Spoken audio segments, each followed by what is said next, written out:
குரு பிரம்மா குரு விஷ்ணு குரு தேவோ மகேஸ்வரக குரு சாட்சாத் பரபிரமம் தஸ்மை ஸ்ரீ குருவே நமக. ஓம் ஸ்ரீ ராஜகணபதி ஐயனை போற்றி போற்றி. ஓம் ஸ்ரீ லோபாமுத்திரை சமேத ஸ்ரீ அகத்திய ஐயா போற்றி போற்றி. அனைவருக்கும் வணக்கம். குரு அருள் ஆஸ்ட்ரோ முத்து உங்களோடு. அனைவருக்கும் இனிய தமிழ் புத்தாண்டு நல்வாழ்த்துக்கள். அதாவது மற்றைய வருட பிறப்புகளுக்கு இல்லாத ஒரு சிறப்பு தமிழ் வருட பிறப்புகளுக்கு உண்டு. என்ன காரணம் அப்படின்னாக்கா, மற்றைய எந்த ஒரு வருடத்திற்கும் ஒரு திருநாமம் அப்படிங்கிறது கிடையாது, ஒரு பெயர் அப்படிங்கிறது கிடையாது. ஆனால் தமிழ் வருட பிறப்பு அப்படின்னு சொல்லிட்டு வந்துடுச்சு அப்படின்னாக்கா, அந்த வருடத்துக்கென்று ஒரு பெயர் உண்டு. அந்த வகையில் இந்த தமிழ் வருடத்தின் பெயர் அப்படிங்கிறது பார்த்தோம்னா பராபவ அப்படிங்கிற ஒரு ஆண்டு.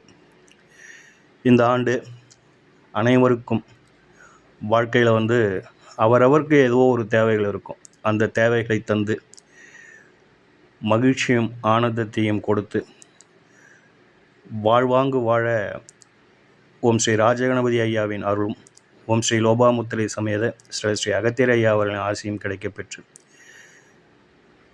அவர்களின் வாழ்க்கையில் எல்லோருடைய வாழ்க்கையிலையும் அந்த மகிழ்ச்சியும் ஆனந்தமும் என்றென்றும் நிலைத்திருக்க வேண்டுமாய் பிரார்த்தனை செய்கின்றோம். அனைவரையும் மனதார வாழ்த்துகின்றோம். சரிங்களா? இந்த அருமையான ஒரு நாள், அதாவது இன்றைக்கு செவ்வாய்க்கிழமை வருடப்பிறப்பு அப்படிங்கிற ஒரு நிலைப்பாட்டில் ஒரு யோகத்தை பற்றி பேசுவோம் அப்படிங்கிறது தான் இன்றைய தினத்தின் இந்த பதிவின் ஒரு நோக்கம். யோகம் அப்படின்னு சொல்லும்பொழுது 2 கிரகங்களின் சேர்க்கைகளை தான் நம்ம யோகம் அப்படின்னு சொல்லிட்டு சொல்லுவோம். ஆனால் குஜாதிய இவர்கள் என்று சொல்லக்கூடிய செவ்வாய் பகவான், புத பகவான், குரு பகவான், சுக்கிர பகவான், சனீஸ்வர பகவான், இந்த ஐவரை பொறுத்தவரையிலும் ஜாதகத்தில் நல்ல இடங்களில் நல்ல பலமாக இருந்துட்டாலே அவர்கள் ஒவ்வொரு யோகத்தை கொடுக்குறாங்க ஜாதகத்தில் அப்படிங்கிறது ஒரு ஜோதிட விதி. அந்த வகையில் இந்த குஜாதி ஐவர்கள் தரும் பஞ்சமகா புருஷ யோகம் அப்படின்னு சொல்லிட்டு இந்த யோகங்களுக்கு பெயர். அந்த பஞ்சமகா புருஷ யோகங்களில் இன்று நாம் பார்க்க இருக்கும் அந்த யோகத்தின் பெயர் செவ்வாய் பகவானால் ஏற்படும் ருசக யோகம் அப்படின்னு சொல்லிட்டு பெயர். குஜாதி ஐவர்களில் முக்கியமான ஒரு கிரகம் இவர். அதுலேயும் தமிழகத்தில் இவருக்கு ஒரு தனி சிறப்பு உண்டு. வேறு எந்த மாநிலத்திலையும் இவருக்கு ஒரு சிறப்பு கிடையாது. ஆனால் தமிழகத்தில் மட்டும் இவருக்கு ஒரு தனி முக்கியத்துவம், ஒரு தனி சிறப்பு உண்டு அப்படின்றது எல்லோரும் அறியப்பட்டது. காரணம் என்ன அப்படின்னாக்கா, செவ்வாய் பகவானின் அதிபதியான முருக பகவான் அப்படிங்கிற ஒரு அற்புதமான கடவுள். முருகன் அப்படின்னாலே அழகன் என்று பெயர். அந்த முருகு அப்படிங்கிற அந்த 3 எழுத்து, அந்த மந்திரம், அந்த ஒரு அற்புதம், அவர் தான் இந்த செவ்வாய் பகவான் அப்படிங்கிற கிரகத்தின் அதிபதியாக விளங்குகின்றார். ஸோ இந்த செவ்வாய்க்கிழமை வருட பிறப்பு இதெல்லாம் அப்படி சிந்தித்து இந்த யோகத்தை பற்றி ஓரிரு வார்த்தைகள் நம்ம பதிவு பண்ணி வைக்கணும் அப்படிங்கிறது தான், வேறு ஒன்றும் கிடையாது. ஸோ இந்த யோகம் அப்படிங்கிறது யாரால் கிடைக்கப்பெறுது அப்படின்னு சொல்லிட்டு உங்களுக்கு தெரிஞ்சிருக்கும். செவ்வாய் பகவான் தான் இந்த யோகத்தை கொடுக்கும் அதிபதி ஆகின்றார். இவர் தனித்த நிலையில் பலமாக இருந்துட்டாலே போதுமானது அப்படிங்கிறத பார்த்துக்கோங்க. சரிங்களா? ஸோ இதுக்கு ஒரு உதாரணம் பார்ப்போம். நம்ம உதாரண ஜாதகத்தை இங்கே கொடுக்கல, உதாரணத்தை அப்படியே சொல்கிறோம்.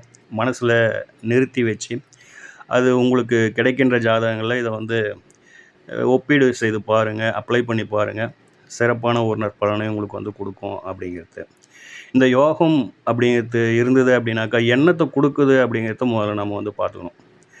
இந்த யோகம் ஒரு ஜாதகர் என்ன மாதிரியான நிலைப்பாட்டை கொடுக்குது அப்படின்னாக்கா, செவ்வாய் அப்படிங்கிறவர் நிலபுலங்களுக்கு அதிபதியாக விளங்குகின்றார். அதனால் நிலம் அப்படிங்கிற வகையில் பூமியால் ஒரு நல்ல ஒரு யோகத்தை இந்த யோகம் கொடுக்குது அப்படிங்கிற மாதிரியான ஒரு நிலைப்பாடு. ஆக பூமி யோகம்.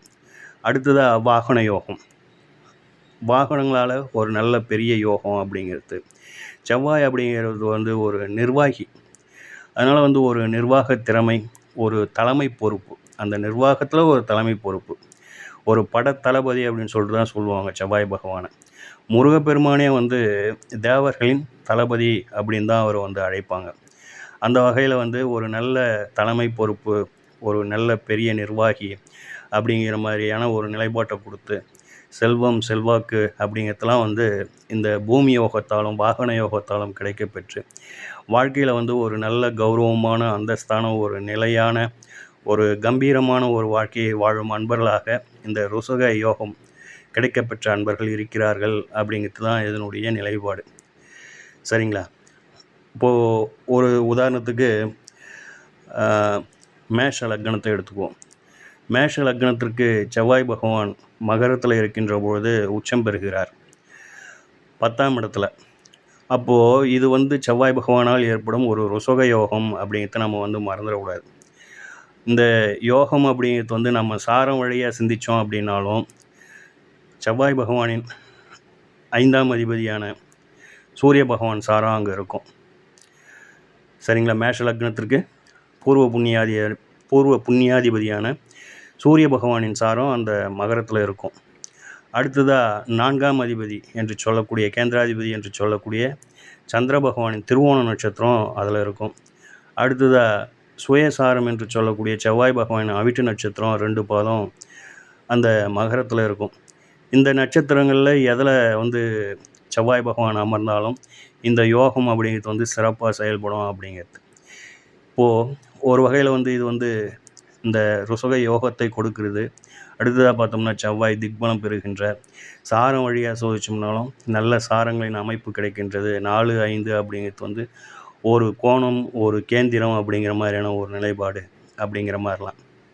இப்படி ஒரு தனிப்பட்ட கிரகம் அது அமருகின்ற இடத்தை பொறுத்து, அது பெறுகின்ற பலத்தை பொறுத்து இந்த குஜாதி ஐவர்கள் ஒவ்வொரு யோகத்தை ஒவ்வொருவருக்கும் கொடுக்குறார்கள் அப்படிங்கிற மாதிரியான ஒரு நிலைப்பாடு. அந்த வகையில் இந்த யோகம் அப்படிங்கிறது செவ்வாய் பகவான் நல்ல நிலையிலிருந்து உச்சம் பெறுகின்ற நிலைப்பாடு அல்லது ஆட்சி பெற்றாலும் இந்த யோகம் உண்டு அப்படிங்கிறத மறந்துடாதீங்க. உதாரணமாக இவரே வந்து மேஷத்தில் அமர்கின்ற பொழுதும் அது வந்து ஒரு நல்ல பலமாக இருக்கும். அந்த பலமாக இருக்கின்ற பொழுது இந்த யோகத்தின் அளவு அப்படிங்கிறது வந்து நிச்சயமாக வந்து கிடைக்கும் அப்படிங்கிறத நம்ம வந்து மறந்துடக்கூடாது. சரிங்களா? ஸோ ஒரு கிரகம் பலமாக இருக்கணும். அந்த பலமாக இருக்கிற கிரகத்தை பொறுத்தவரையிலும் பங்கப்படாமல் இருப்பது மிக மிக அவசியம் அப்படிங்கிறத பார்த்துக்குவோங்க. சரிங்களா? பங்கப்படுது அப்படின்னாக்கா இங்கே ராசி கட்டத்தில் பார்க்கும்போது பார்த்தோம்னா நல்ல பலமாக இருக்கும். அதே அம்ச கட்டத்தில் பார்க்கும்போது பார்த்தோம்னா பலவீனமாகிடும், நீச்சமாகிடும். அல்லது இங்கே இருக்கிற நிலைப்பாட்டிலேருந்து அங்கே பார்த்தோம் அப்படின்னாக்கா 6, 8 ஆகிடும், சசாசகம் ஆகிடும். அதாவது வந்து அபமிருத்தி பாதத்தில் ஒரு சில கிரகங்கள் ராசி கட்டத்தில் உட்காந்துரும். அது அம்ச கட்டத்தில் பார்த்தோம்னா அது வந்து சசாசகமாக இருக்கும். சரிங்களா? இல்லை ஒரு சில கிரகங்கள் வந்து நிதனாம்சமே பெற்றுரும். இப்படி இன்னும் ஒரு சில நேரங்களில் பார்த்தோம்னா சர்ப கிரகங்களோடு சேர்ந்து கிரகண தோஷத்தில் அடைஞ்சிடும். இன்னும் சில நேரங்களில் அஸ்தங்கம் ஆகிடும். யோகம் அப்படிங்கிறது இருப்பது மட்டும் பெருசல்ல, அந்த யோகம் அப்படிங்கிறது நல்ல சிறப்பாக இருக்கணும் அப்படிங்கிறது பங்கப்படாமல் இருக்கணுன்றது இதனுடைய நிலைப்பாடு அப்படிங்கிறத பார்த்துக்கோங்க. சரிங்களா? இந்த யோகத்தை உங்களுக்கு தெரிந்த ஜாதகங்களில் அப்ளை பண்ணி பாருங்கள். ரொம்ப சிறப்பான ஒரு பலனை கொடுத்துருக்கோம் அப்படிங்கிறதுல மாற்று கருத்து இல்லை. சரிங்களா? ஓம் ஸ்ரீ ராஜகணபதி ஐயா அவர்களின் அருளோடும், ஓம் ஸ்ரீ லோபாமுத்திரை சமேத ஸ்ரீ அகத்தியர் ஐயா அவர்களின் ஆசியோடும் அனைவருக்கும் வாழ்வில் நலமும் வளமும் கிடைக்கப்பெற்று ஆனந்தமும் மகிழ்ச்சியும் என்றென்றும் நிலைத்திருக்கட்டும். வாழ்க வளமுடன், வாழ்க பல்லாண்டு. நன்றிகள், வணக்கம்.